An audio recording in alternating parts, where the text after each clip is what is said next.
অতি সংক্ষিপ্ত। দেখো অতি সংক্ষিপ্ত দুই, এক একটা তো সংজ্ঞা চেয়েছে, তোমরা ইতিমধ্যে জেনে গেছো। অপেক্ষকের সংজ্ঞার ক্ষেত্র এখনই বললাম যে এক্স এর মানের সীমাটা হবে সংজ্ঞার ক্ষেত্র, আর পাল্লাটা হবে ওয়াই এর মানের সীমা। মানে সীমা বলতে ওয়াই এর মানটা কত থেকে কত পর্যন্ত, ওয়াই এর মানে বিস্তার আর কি, সেটা হচ্ছে পাল্লা, আর এক্স এর মানের যে বিস্তার হবে সেটা হবে সংজ্ঞার অঞ্চল। তো এটা আমরা করতে পারবো। সংজ্ঞা মুখস্থ করার দরকার নেই, জিনিসটা কী বটে এটা বুঝে রাখলেই কিন্তু আমাদের মিটে যাবে সমস্যা। তারপরে দেখো দুইয়ের যে অঙ্কটা দিয়েছি, উপর খোলা একটি উলম্ব জলাধারের ভূমি এক্স মিটার, বাহু বিশিষ্ট একটি বর্গক্ষেত্র। তাহলে ভূমি একটা বর্গক্ষেত্র, জলাধারের আয়তনটা বলে দিয়েছে 40 ঘনমিটার। তাহলে ভূমি, যেহেতু ভূমি একটা বর্গক্ষেত্র, তাহলে ভূমির বাহুটা আমাদের বলে দিয়েছে এক্স। আমরা যদি ধরে নিই উচ্চতাটা হচ্ছে এইচ, এটা যদি ধরে নিই তাহলে আমরা আয়তন মানে শর্তটা পেয়ে যাব, যেটা সেটা হচ্ছে ভূমির ক্ষেত্রফল গুণিত উচ্চতা, তার মানে 40। তো এইখান থেকে যেহেতু আমরা এইচটা ধরে নিয়েছি, তাহলে এইচ এর মানটা বের করে নিতে পারবো 40/x²। এখানে এক্সটা অজানা রাশি হলেও প্রদত্ত, সেই হিসেবে আমরা এক্সটা দিয়ে এইচকে প্রকাশ করে নিলাম। ঠিক আছে, এখন পরের প্রশ্ন দেখো, সমগ্র পৃষ্ঠের ক্ষেত্রফলকে এক্স এর অপেক্ষক রূপে প্রকাশ করো। তাহলে সমগ্র পৃষ্ঠের ক্ষেত্রফল, সমগ্র পৃষ্ঠের ক্ষেত্রফল বলতে এখানে ভিতরের দিকের পৃষ্ঠের কথা বলেছে নিশ্চয়ই। তাহলে একটা জলাধারের ভিতরের দিকে যেহেতু উপরটা খোলা আছে, তাহলে 4টে দেওয়াল আছে আর নিচেটা আছে, মানে 5টা পৃষ্ঠতল হচ্ছে। তো সমগ্র পৃষ্ঠের ক্ষেত্রফলকে যদি আমরা এ ধরি, তাহলে এ কি হচ্ছে 5টা পৃষ্ঠ হচ্ছে, তাহলে ভূমিটা হচ্ছে আমাদের x², ভূমির ক্ষেত্রফল, আর 4 দেওয়ালের ক্ষেত্রফল। দেখো প্রতিটা যেহেতু বর্গাকার ক্ষেত্র, তাহলে প্রত্যেকটা দেওয়াল হবে x গণিত h, তাই না? একটা হচ্ছে x বাহু, যে দেওয়াল 4টে হচ্ছে তার একটা বাহু হচ্ছে x আর একটা বাহু হচ্ছে উচ্চতা h, তাহলে 4টে দেওয়াল হবে x গণিত h, মানে 4xh। আর যেহেতু আমরা এইচটাকে পেয়ে গেছি 40/x², তাহলে এটা আমরা এখানে লিখে দেব, একটা x তো কেটে যাচ্ছে, তাহলে এর সমান আমরা কি পেলাম x² প্লাস 60/x। এটাকেই বলা হবে অপেক্ষক of x, function of x। ঠিক আছে, তারপরে দেখো আমরা খুব সহজ জায়গাতে চলে এলাম। 3-এর fx দেওয়া আছে, f-1, f3, fx plus h, এগুলো বের করতে বলেছে। কি করব আমরা, বোথ সাইডে যেটা বের করতে বলেছে সেটা x এর জায়গায় বসিয়ে দেবো, তাহলেই আমাদের কাজ হয়ে যাবে। 3-এর 2-তে একইভাবে বলেছে fx-1 দেওয়া আছে 7x-5, ওখান থেকে বের করতে বলেছে x+1 কত। আমরা এখান থেকে সরাসরি কি করব, উভয় পক্ষে x এর জায়গায় এমন সংখ্যা বসাবো যাতে করে f of x-1 আছে, আমার প্রশ্নটা আছে f of x+1 চেয়েছি, এটা একটা মান দেওয়া আছে, যা দেওয়া আছে এইখান থেকে x+1 কিভাবে পাবো, x এর জায়গাটাকে আমরা পরিবর্তন করতে পারবো। তাহলে x এর জায়গায় আমরা কি বসালে x+1 পাবো, একটু যদি ভেবে দেখি, x এর জায়গায় কি বসালে আমরা x+1 পাবো। x এর জায়গায় যদি আমরা x+2 বসিয়ে দিই, তাহলে কি পাবো আমরা, f of x+2 - 1 কত হচ্ছে, f of x+1 হচ্ছে। তাহলে x এর জায়গায় কি বসাতে হচ্ছে, x+2, তাহলে x এর জায়গায় আমরা x+2 বসাবো বোথ সাইডে, তাহলে 3-এর 2-এর অঙ্কটা হয়ে যাবে।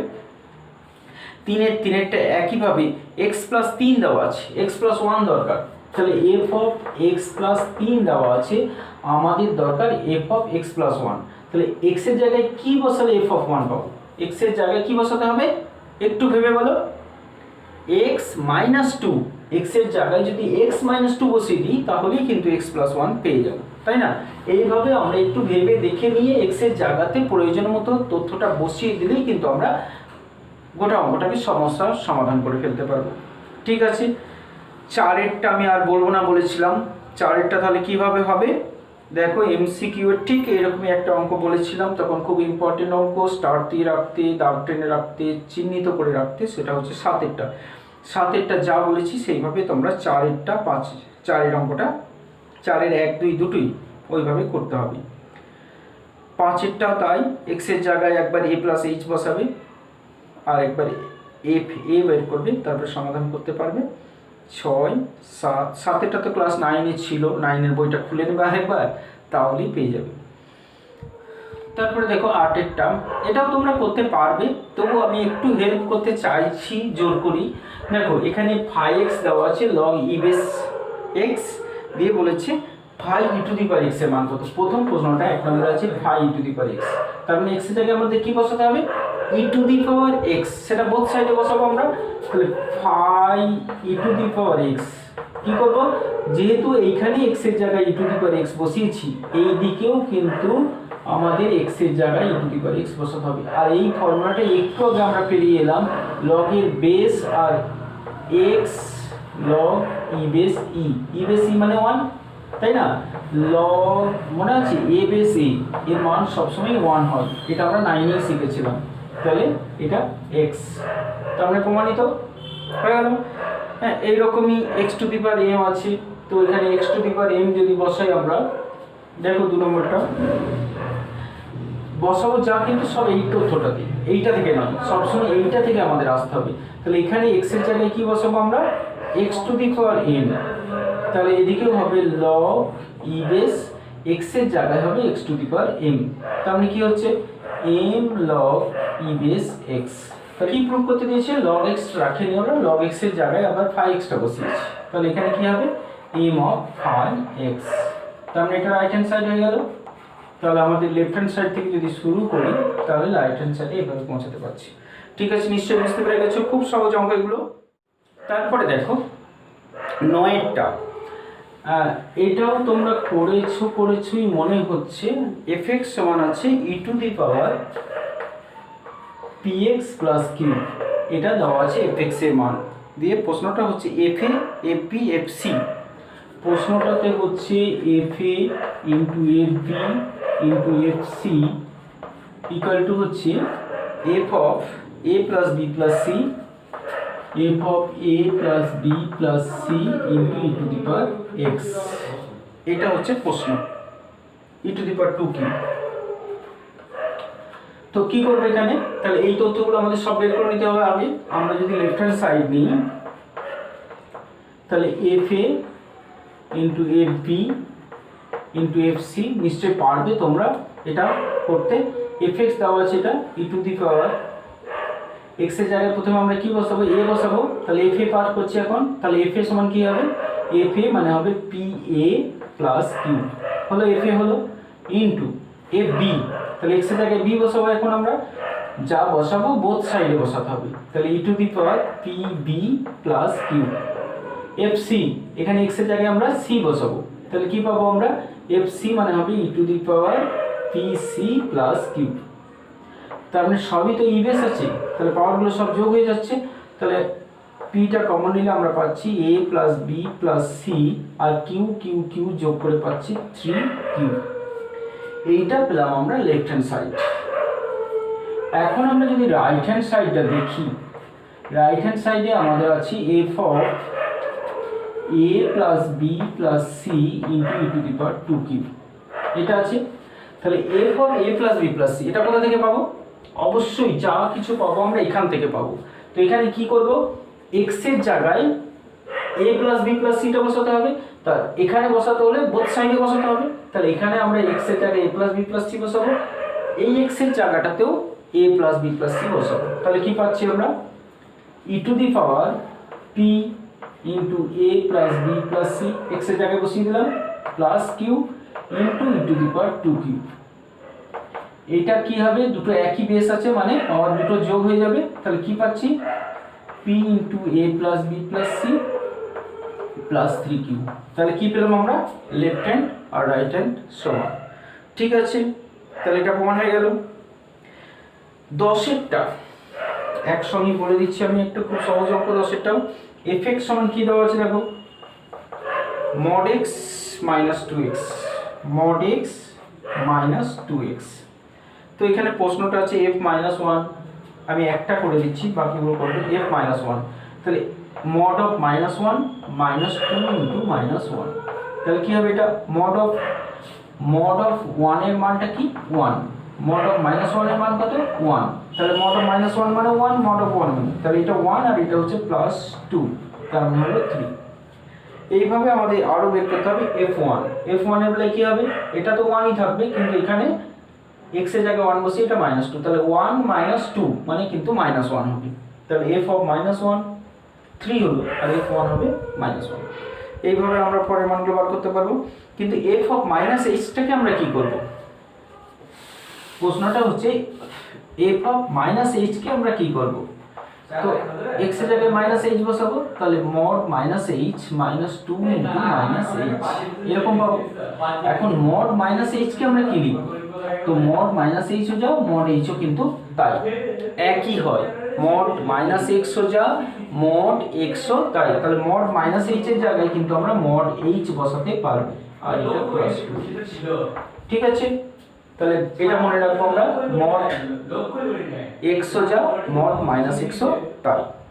ঠিক আছে, তারপরে 11, 12, 13, 14, 15, 16 এগুলো সব খুব সহজ অঙ্ক, তোমরা নিজেরা করবে, কারণ সব অঙ্ক যদি আমি করে দিই তাহলে তোমাদের চিন্তার বিকাশ, মেধার বৃদ্ধি এগুলো সম্ভব হবে না। তোমাদেরকে ভাবতে হবে, তোমাদেরকে নিজেকে করতে হবে। ঠিক আছে, অঙ্কগুলো করতে পারবে, এই বিশ্বাস নিয়ে অঙ্কগুলো করো, নিশ্চয়ই পারবে। তারপরে দেখো 17টা একটু অন্যরকমের, একটু ধরিয়ে দেবো, তোমরা নিজেরাই করতে পারবে। দেখো 17টা বলেছি fx দেওয়া আছে, দিয়ে বলেছে f অফ 3.5 বের করতে। তো f অফ 3.5 মানে কি করবো আমরা, হ্যাঁ ঠিক, এটাও তোমরা জানো, x এর জায়গাতে বোথ সাইডে আমরা f অফ 3.5 বসিয়ে দেব। ঠিক আছে, এটা 3.5 বসিয়ে দিলাম। তো এবার কি হবে, বক্স থাকলে কি হবে বলেছিলাম, বক্স মানে হচ্ছে বৃহত্তম পূর্ণ সংখ্যা অপেক্ষক, গ্রেটেস্ট ইন্টিজার ফাংশন। তো গ্রেটেস্ট ইন্টিজার ফাংশনে সবসময় পয়েন্ট দেওয়া থাকলে আমরা যে পয়েন্ট এখানে 3.5 দেওয়া আছে, এর লেফটে যে পূর্ণ সংখ্যাটা পাবো, এর বাঁ দিকে যে পূর্ণ সংখ্যাটা পাবো সেটা নেব। তো 3.5 এর এদিকে কত আছে, 4 আছে, এদিকে আছে 3, তাহলে বৃহত্তম পূর্ণ সংখ্যার ঘরে আমরা 3 পাবো। ঠিক আছে, তাহলে 4 * 3 - 3 * 3.5, কারণ mod 3.5 এর মান 3.5 হবে, কারণ এটা পজিটিভ। mod শুধু পজিটিভ করে দেবে, অন্য কোনো সংখ্যা পাল্টাবে না, কিন্তু এ সবসময় পূর্ণ সংখ্যা করে দেবে। ঠিক আছে, তাহলে 12 - 10.5, তার মানে 1.5। পরের প্রশ্নটা দেখো, f অফ -3.5, এখানে আমরা কি করব বললাম, ওই যে বললাম, তাহলে এখানে হবে 4 * 3.5 -3.5 -3 * -3.5, তো -3.5, এটা -3.5, এখানে কি আছে, এখানে কি আছে, দেখো এইটার এই লেফটে কি আছে, এখানে থাকবে -4, এখানে থাকবে -3, তাই না, এটা এদিক থেকে এদিকে আসছে। তো বলেছি কি বলেছি, লেফটে যে পূর্ণ সংখ্যাটা থাকবে, এটা আমাদের 3.5 রয়েছে এখানে, তার লেফটে যে পূর্ণ সংখ্যাটা পাবে সে, কারণ সে তো রাইটে যেতে পারবে না, রাইটটা হচ্ছে তার মানের থেকে আরো বড়, কিন্তু গ্রেটেস্ট তার মধ্যে যেটা গ্রেটেস্ট হবে, তাহলে 3.5 এর ঠিক আগে যে পূর্ণ সংখ্যাটা আছে সেটা হচ্ছে -4, তাহলে এখানে 4 * -4 -3 এটা 3.5 হয়ে যাবে, কারণ mod সবসময় নেগেটিভকে পজিটিভ করে দেয়, তাহলে এটা হচ্ছে -16 - 10.5, তাহলে -26.5। তারপরে দেখো আজকের শেষ অঙ্ক 20টা, fx সমান দেওয়া আছে log cos x, তো এটার মান বের করতে বলেছি। তাহলে যেটার মান বার করতে বলেছি তার মধ্যে আমাদের fx দেওয়াই রয়েছে, fy আমরা খুব সহজে পেয়ে যাব এই দুটো মান। তাহলে আমরা মানটা বের করে বসিয়ে দিচ্ছি একবারে,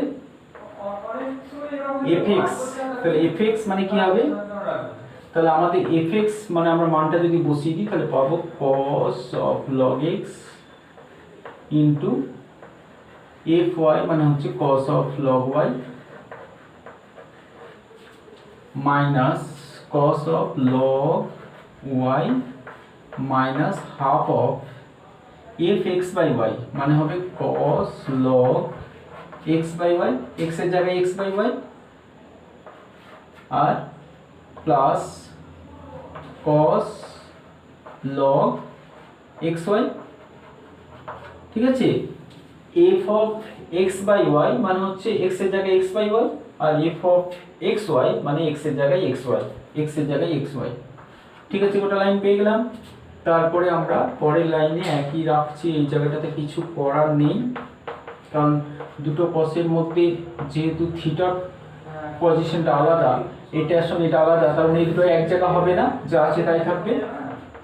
এখানটা লক্ষ্য করো, লগ এ বাই বি এর একটা ফর্মুলা আমরা ক্লাস 9 এ শিখেছিলাম। লগ এ বাই বি মানে কি হয়, লগ এ মাইনাস লগ বি। আর একটা হচ্ছে লগ এ বি, এটাও শিখেছিলাম, মানে হচ্ছে লগ এ প্লাস লগ বি। তাহলে এই ফর্মুলাগুলো এখানে ব্যবহার করতে পারবো। তাহলে এখানে কস আমরা লিখতে পারবো log X minus log Y. ঠিক আছে, তারপরে plus cos log x plus log y। ঠিক আছে, তারপরে আমরা এটা যা আছে তাই থাকবে, কিছু করতে পারছি না। এখানে আমরা কি করব, হাফ অফ, দেখো এখানে আমাদের একটা সূত্র পাচ্ছি, cos a plus b plus cos a minus b। সূত্রটা মনে আছে? আমি লিখছি এখানে cos a plus b plus cos a minus b। মনে আছে ফর্মুলাটা? এটা সমান হচ্ছে cos c plus cos d formula. cos c plus cos d formula হচ্ছে 2 cos c plus d by 2 মানে cos a R cos b। তাহলে এই ফর্মুলাটাকে এখানে আমরা ব্যবহার করছি, cos a plus b plus cos a minus b মানে হচ্ছে 2 cos a cos b। তাহলে এখানে আমরা লিখতে পারবো 2 cos a মানে হচ্ছে log x into cos b মানে হচ্ছে log y। তাহলে 2 cos a cos b, 2টা কেটে গেল। তারপরে কি হচ্ছে, যেহেতু এইটার সঙ্গে এটা একই হয়ে যাচ্ছে, তার মানে অ্যান্সারটা হবে আমাদের 0। ঠিক আছে, তাহলে আজকে এই পর্যন্তই রইল, বাকি যেগুলো আছে সেগুলো পরের দিন হবে।